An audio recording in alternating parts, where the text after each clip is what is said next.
I am not an expert when it comes to bananas. I do not want to even pretend for a second that I am. I know that because I lived near an expert when I lived in Hawaii who, well, he taught me some things I've already forgotten more than, yeah. Anyway, I'm not an expert. I want this to be more of a dialogue because collectively in this group, there is a tremendous amount of knowledge. People have been doing a lot of reading. I'm out of breath from running. That's terrible. Anyway. Thirsty. That sorry. was a pineapple. There. Now it's fine. So fixed. Sorry. Go ahead. What was I even saying? Bananas. You're an expert. Oh, yes. So don't kill your children. So I'd like this to be more of a dialogue. I don't know everything. You might not know everything, but collectively we're going to know a whole heck of a lot more. So if you have something to add, if I say something that's incorrect, if you have ideas, please put them forth. The one thing is I think we really need to be careful about separating that which we have read or heard from that which we have experienced. Because something may be on the internet and it may absolutely be correct for one area of the world or one soil type or something specific, but may not be true for Southwest Florida. So if you've heard it or read it, please state that. If you've experienced it for yourself, please say that as well. Yeah, so bananas. Is a banana a tree? No. Herb. Oh, there we go. All right, so banana is an herb. So if you refer to banana as a tree, you're wrong. Where did you read that? I've experienced that. No, you experience it as a tree. No, it looks like a tree. If it looks like a tree, it's a tree. Yeah, so bananas. This is a dwarf namwa. One of the most important things about being successful with bananas in Southwest Florida is variety selection. I had a friend that went to Walmart recently and he picked up a couple bananas. And he was excited about these new bananas because he got them for $7.50 and it was a new variety he didn't have. He told me about them, I looked them up, and their cold hardiness was down to 60 degrees. 60? Wow. So basically Walmart is selling banana plants that will die here. Like, That's are done. Yeah. No chance. From November. Yeah. So variety selection is absolutely Son of a paramount bitch. because most areas of Florida, you're going to get some frost some years. You're going to get, here on this piece of property, we get down to about 28 degrees. If I buy bananas that are only hardy down to say 35, 40, 50 degrees, they're done. So variety selection is paramount. Now, I have different varieties that I've experienced to be good and may be good. Now on flpermies.com, floridapermies.com, I've created a wiki. And this entire piece of paper right here, this article is going to go up there. And it's just like Wikipedia, where collectively we can edit this article and add information. So if you have varieties that you're like, gosh, I want to mention that, but I can't remember the name. If you've experienced or heard that varieties are good, add them up there. And then other people can read about that, and they can add additional information. And just collectively, we can create this amazing knowledge base for Southwest Florida. So, varieties that I know to work really well here. This is by far my favorite. Well, not by far, but this is my favorite. This is the dwarf namwa. Not only is it cold hardy, but in my opinion, it's a beautiful plant. You know, really attractive, extremely prolific. Believe it or not, this is only about 20 months old at this point. It started as a single plant about this tall 20 months ago. And since then, the main mother plant was provided a bunch of bananas. At that point, I chopped it down. And now we have this bunch. There was a bunch right here a few days ago that I cut down. There's 3 or 4 bunches on the other side. So it's a very prolific, high-yielding plant if raised correctly. Very cold hardy. It got down to about 34 degrees this winter, which it can obviously get a lot colder here. He didn't bat an eye. Just didn't think a second thought. The bananas are about this big or so. Absolutely delicious in my opinion. Now everyone's palate is obviously different, but it's got a little bit of a tart aftertaste. Oh, delicious. Sweet and Wonderful, sour. wonderful. Is that what's on your porch? It is, yeah. My second favorite is this one back here, which looks a lot like the dwarf namwa, and that's the ice cream banana. It's also quite cold hardy. It's a beautiful plant. It also produces small bananas. They're also absolutely delicious. In my opinion, a little bit of a vanilla aftertaste. Now, they're a phenomenal dessert banana in that you freeze them. You can eat them raw, and they're delicious, but you freeze them. That's going to be my addition to the potluck. So if you leave early, you don't get to try my ice cream banana dessert. The third banana I've had great success with is the dwarf Orinoco. It's more of a cooking banana. They're all over the place. I have probably 14 of them, I think. And they're more of a cooking banana, though they can be eaten raw. They're kind of starchy. But green banana. you can make tostones out of them. I've taken them to the farmers market, and the Haitians and Jamaicans and Cubans, they'll buy them up in a heartbeat. My husband cooks with green banana. Oh, really? Yeah, always. And then you can also let them go right and still cook with them. Yeah. And I think you make them sweet or something like that. At Like that a point. dessert more. Yeah. What was that third one you mentioned? Dwarf Orinoco. Also very cold hardy, didn't bat an eye. Varieties that I have not been very impressed with. Now, obviously, it could be something I'm doing wrong, but I have the dwarf reds. Most red bananas are not going to be as cold hardy. They definitely only got to 34 here, and they definitely burned back a little bit. And then I have various varieties which may be good. I'm testing some of them. I'm testing the Goldfinger, the Pisang, Ceylon, and the Saba. And there's others that I've read that are supposedly cold hardy, but I can't comment about anything else. But I'll be acquiring them. But if you're looking for varieties, it just may be one of those starting points. Let's see, what do I want to talk about? Varieties. May I add something here? Please. There's a new variety from China. It's called Mekong Giant, and you can grow it.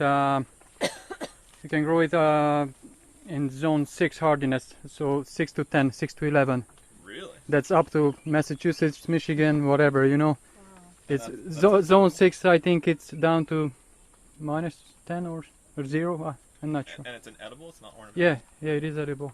Really? Yep. Wow. I don't believe you, but I Of will. course you don't. But I hope you're right. I am definitely going to research that. How tall are yours? Sorry? How tall are yours? Oh, my bananas are small like this. Your Mekong Giants. Oh, I don't have any Mika. I just discovered them, so I have to order them online. Okay. It's cheap too. It's Let like us know how it works. $6, $7 online. I'd like a couple if you want to get Yeah. together on that. Yep. And we'll put that out on FL Permies if anyone else wants to get it on the order. And then we can all blame Robert if he's wrong. I would check out their disease factor first before That's I a good brought them idea in. too. You know, I wouldn't want to. I don't know. it's Oh, it kinda doesn't weird. matter. We gotta try them anyway. Well, everything. I mean, it's $6. No. No, I mean, she makes a good point. You know, it's kind of like the chestnut that we brought in from what was it? Somewhere in Asia that completely destroyed all the American chestnuts. So. Okay. Oh. Anatomy of bananas. I'm sure I will miss some things here. As always, I'm not an expert on the anatomy, but let's talk about it. So again, bananas are not trees. This is actually a pseudostem. Down in the ground is what's called the corm, and that's kind of where all the amazing stuff happens. That's where The suckers come genetics from. are or whatever. So this little guy right here, that technically that's called a sucker. I hope that we can refer to them as pups because Oh, sucker it is just sounds cooler. so much nicer. Sucker. So I propose that we call them pups. In Hawaii, we call them keikis. So this is attached to this mother right now, but it has its own corm as well. So you can actually propagate the banana by digging down, cutting out that, and I'm actually going to show you guys that in a little bit. So the leaf part, this part right here is the blade. This right here is called the midrib. Let's see, what else do we have? I cut all the flowers off. There should be a flower coming down. At this point, it would be a flower long. So you can see them right there in the back. Oh, yeah. The long ones, that's going to actually be the male flower. When it's just coming out, that's the female flower. Sometimes you'll see, instead of the pup being right here, it'll actually be out over here, and that's because the banana's sent a rhizome. And there's a picture of all this stuff in your little guide on page 2. So, you know, this area right up in here is called the petiole, and you know, don't really need to know this stuff, but sometimes it's just nice to have that word knowledge that when we're talking about different diseases or nutrient deficiencies areas to look at. What's the petiole? I see your picture, but Yeah, so it should be like this area. oh, okay. All right, what else we got here we want to cover? 'Cause I would think that's where disease would go into. I don't know anything about banana diseases, so I wouldn't know. So that's a good thing. They're really So important. banana nutrition. So bananas, just like all plants, they have certain nutrients that they absolutely must have, and I actually have a list of all those: the macronutrients, the micronutrients, and then at the bottom on this guide, there's going to be the beneficial nutrients. You know, we go to Home Depot and we see the 10-10-10 fertilizer, and we're like, oh, I got my fertilizer, that's all I need. Not true. That 10-10-10, that's your nitrogen, that's your phosphorus, that's your potassium. You just don't like my pineapple, do you?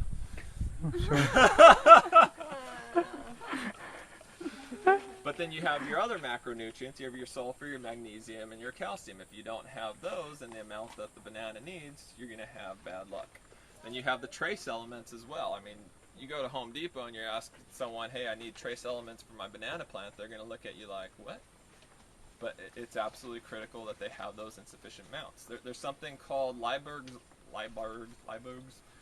the law of the minimum, as it's also known as. So law of the minimum, basically, whatever nutrient you're most deficient in will stop the growth.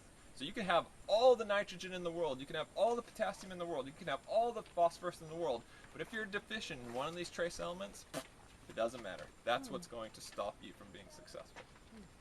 So you basically want to get everything in correct amounts.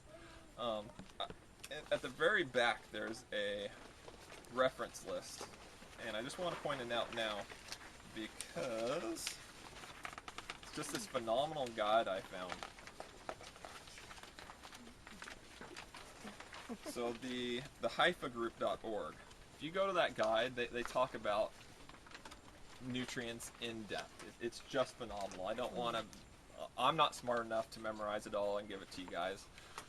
But if you're really into nutrients and really want to grow healthy bananas, then yes. Okay, so growing them. One of the most important things here in Southwest Florida, and one of the biggest mistakes people make, is they don't mulch. They plant on sand, they're like, oh, it's good for my citrus, it'll be good for my banana. Mulching is critically important. In Hawaii, my banana expert neighbor, he would literally put 2 feet of mulch around all his bananas. Just massive amounts of mulch. And not only are they slow release fertilizer, but they're also going to do moisture retention, they're going to promote fungal growth, they're doing all kinds of things. But it's also going to condition your soil a little bit. It's going to put organic material into your soil. And that's important because the most important nutrient for bananas is potassium. And potassium in sandy soils, not good. Potassium is usually an immobile nutrient, meaning that you put it in the soil and it kind of hangs out there, so you're good. In sandy soils, because of the charges, it takes off, it's gone. So basically, you fertilize bananas with all the potassium in sandy soil, they're probably not going to take up as much as they need. So you really want to put organic material in the soil so that the charges are correct, so that that potassium hangs out for the banana. So I did a lot of research on NPK amounts that bananas want. And obviously every variety is different, and every soil is going to be a little bit different. In general, the number that you're looking for, the ratio that you're looking for, is 1 part nitrogen to 0.5 parts phosphorus to 1.5 parts potassium. Meaning, if you went to Home Depot and you were like, I need some banana fertilizer, what you'd be looking for is something like 10, 5, 15. Now, obviously, what you're going to get from Home Depot is very likely going to be synthetic, so as permies, we hopefully don't really want that. But to each their own. Now, let's say that you want 1 pound of nitrogen per plant per